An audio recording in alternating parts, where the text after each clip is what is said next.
पाकिस्तान का सबसे ज्यादा साफ सुथरा शहर कौन सा है?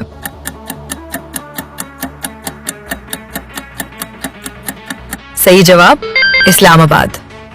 अगला सवाल, पाकिस्तान का सबसे बड़ा रेलवे स्टेशन किस शहर में है?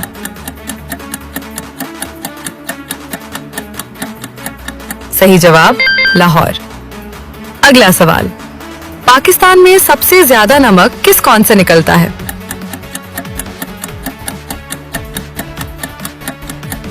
अपनी जहानत से इसका जवाब कमेंट सेक्शन में दें।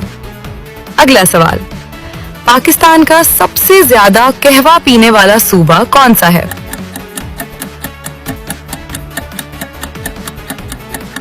सही जवाब खैबर पख्तूनख्वा।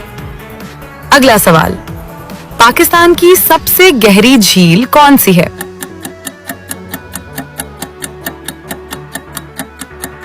सही जवाब अताबाद झील।